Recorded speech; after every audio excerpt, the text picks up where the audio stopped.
Hello and welcome back to Sounds on the Couch. I am very excited to introduce the guests that we have for you today. I've got Ben and Tom from Flag Duty. Flag Duty are a four-piece indie pop rock band from Brisbane here in Australia. The band first began writing in 2018 and since have grown enormously as both people and as artists.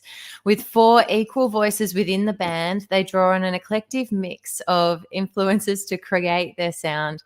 They pride themselves on connecting with the people, both through their music and lyrics and through the energy at their live shows. I really look forward to sharing with you, and obviously Mojo, who was just walking around, also is excited to join us for the show. So let's just bring Ben and Tom up right now. Hello. Thank you so much for joining us today. Thanks for having us. Yeah. Would you like to maybe just start by giving our audience maybe a little bit of an insight as to what your music sounds like and how you sort of started coming together as a band? It's a good question. Yeah. Well, we came together. We've had a couple of bands in the past, sort of between the four of us. Ben and I and our drummer Lockie had a band in high school, and then Ben and I and Abby, our other guitarist, also had a band that both sort of faded into obsoleteness. And then coming out of high school, we really liked playing music together and writing songs together. And so Ben and I got together and started just jamming, and then got Abby on board, got Lockie on board, and sort of just went from there, really. Fantastic. Yeah. So before the band started, did you all know each other, or how did you all end up in one group together? Yeah. Well, as Tom said before, we were in bands together, sort of like in pieces around the place. But Lockie, Tom, and myself, we all went to school together, which is really easy. And then Abby was kind of like a mutual friend that we knew. Heard a lot of good things about her. Like, oh, she can rip a guitar. And we're like, yeah, okay, cool. Let's get her in. And she was keen. And then it's just a bit. Great. Yeah. Excellent. So who have been your biggest influences as a band? Ooh. I would say that it's very. This is it's always a tough question. Yeah, it's tough because we all have very different kind of perspectives. Like, we all come from different points. And they're always constantly changing as well. So, like, historically, I think Abby and I have had the closest kind of sort of influences, being kind of like that sort of pop rock, maybe like Wombats, or you could go like San Cisco, Jungle Giants, like the classic. But then that's, at least for me, it's sort of like turning into sort of more synth pop kind of influences that I'm listening to a lot at the moment. And then you've got Joel, who's, he loves his Catfish. He's sort of more into the harder rock. Not that Catfish is hard or anything, but that Brit rock kind of scene. Yeah, I think you get into that, don't you, Joel? Yeah, definitely. And I think as well, it's an important distinction between like influences and inspiration for us as well. Because, there's four of us and we basically just draw on everything that we listen to all the time. But inspiration is just a massive thing where, you listen to a band and they make you want to pick up the guitar and write a song, or they make you want to play a gig or something like that, which is a massive thing for me, For me in particular, when I've like first listened to the Arctic Monkeys, I was like, oh, I want to start a band. And that's not necessarily reflected in like our sound, but it's just a massive inspiration for me. Yeah. The Strokes is another big one, but I think everyone's influenced by the Strokes. So yeah. I guess it's a good time to sort of start looking at your creative processes. I mean, you've got four very different members within your band that have different influences and come from different backgrounds. How does the creative process look like? Do you all contribute to writing songs, or is it sort of somebody's more involved in that process? We definitely all contribute to every song that we write, and they all come from different avenues. I'm more sort of the acoustic guitar, focus on the lyrics and the melody, and then Ben and Abby coming up with cool riffs and chord progressions and that. And so we tend to build them in different ways, but no matter how they start, it all sort of ends up the same way with the four of us in a room Yeah. together jamming it out, which is really important because I think it's great to have that, even that butting of heads at times. It's for the improvement of the song at the end of the day. Yeah, for sure. Yeah, sometimes it'll be like we'll go and record a demo and just sort of like work things out that way as well. So once we have like a rough idea of a song or whatever, we'll just go, okay, let's do a practice run through of recording it. And then we bump into issues and they're going, okay, well, this isn't working. This melody sucks. This is a crap harmony. Like we can't use that. And we sort of just like, we do butt heads, but like, yeah, as Tom said, at the end of the day, it's always, we all know that we butt heads and we all know that it's for the better. So yeah, no, it's good. Yeah. And I feel like over the course, because we've been together for 2 years now, we sort of, everyone knows what their strengths are and what each other's strengths are as well, which means we're just sort of improving as songwriters as we go all the time. Fantastic. And yeah, I mean, I guess that sense of butting heads, it brings in those different perspectives, doesn't it? It helps you to sort of see things from a different point of view. Yeah, absolutely. Has that sort of butting of heads ever really got in the way of being able to move forward as a band? I don't think so. Not yet, anyway. I don't think. I think there's probably been a couple. We have a song that we've bookshelved for the moment. That's all you need to know at the moment. We've bookshelved it, but I remember there was around that period there was a bit of head butting that was probably a bit more than normal, but at the end of the day, I think we all came to a kind of agreement. And it kind of it felt, at least for me, it felt like a little bit of a roadblock. But nothing major. We're all still best mates, And I think that's at the end of the day the most important thing. We know that we can have these sort of little conflicts and still. And when I say conflict, it was really like nothing. Yeah, no one's throwing chairs. It felt significant for us. Yeah. Yeah. And after being together for a while, you know which buttons and which buttons not to press. So it's just up to you if you want to press them. And I guess just one other thing on that as well. I mean, so many people do have trouble working with friends. And obviously, while you do butt heads at times, you've made it work. And so to any other artists that might be thinking about doing some work with friends, what kind of advice would you give them to move forward with that? I definitely think one thing is to know when to sort of walk away for a bit. If you're working on a song and it's not, and everyone's sort of butting heads a bit, just leave it for a week, come back to it. Yeah. But then at the same time, when you finish that song and you get the final product, or when you play a show together, none of that matters at all. Like the feeling is so good that any time that you've ever disagreed, it's just like out the window immediately. Yeah. So you just got to stick it out, I guess. Yeah, I think what you were saying about if you're not feeling it in the moment, like just put the guitar down.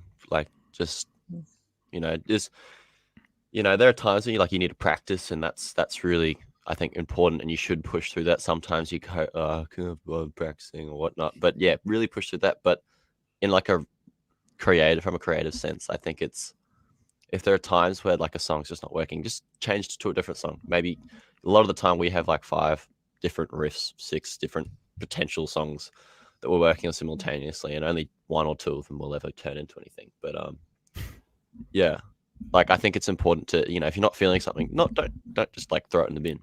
But yeah, just step away from it, take a deep breath. Yeah, exactly.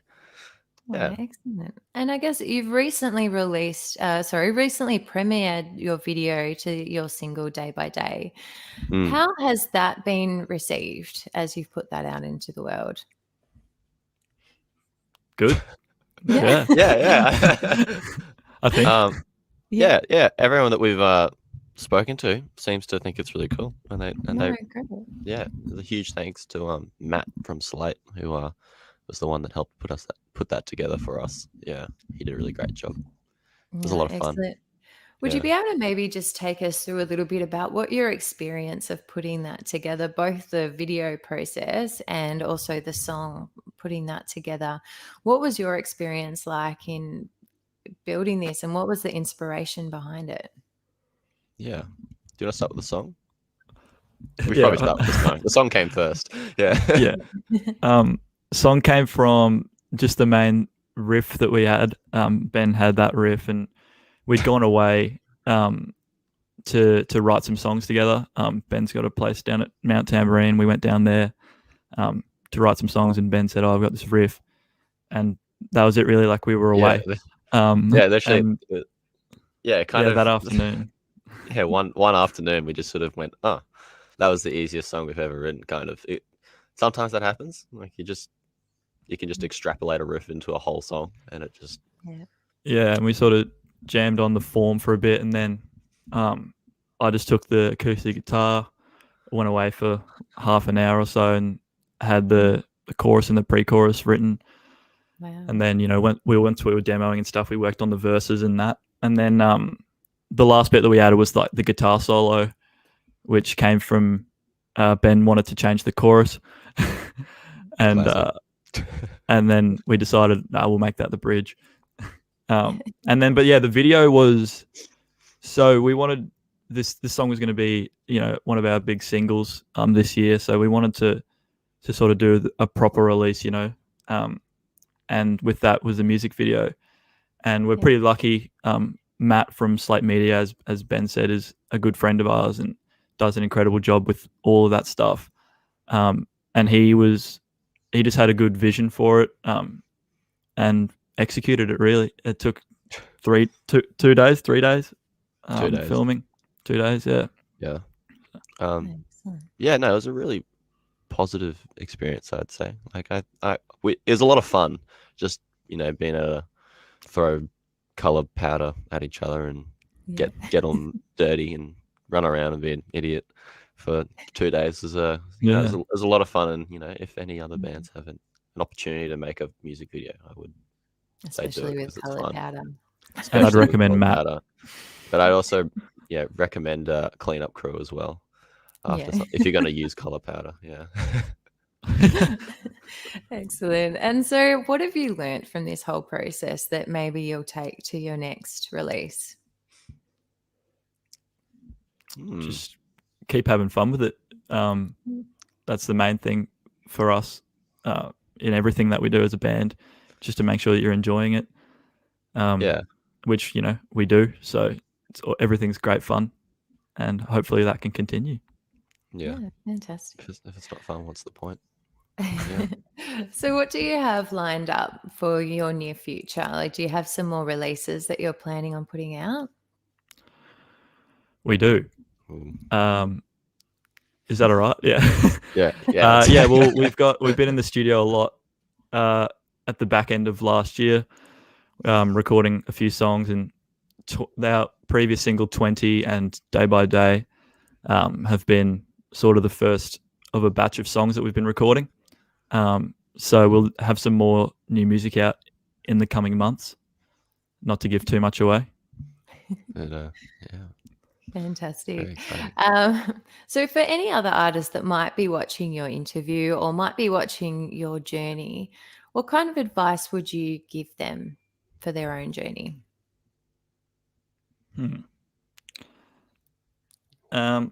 Well, as I said before, the main thing is that you've got to be enjoying it. You've got to be having fun. It shouldn't really feel like a chore at any time, really. Although, sometimes you think, got to get this right, but it should always be fun. Just pick up the guitar and write a song. Just keep writing. I'll interrupt you before. Is my microphone still on? Is your mic broken? Can you hear me? Not really. A bit quiet. Just sign it and I'll translate.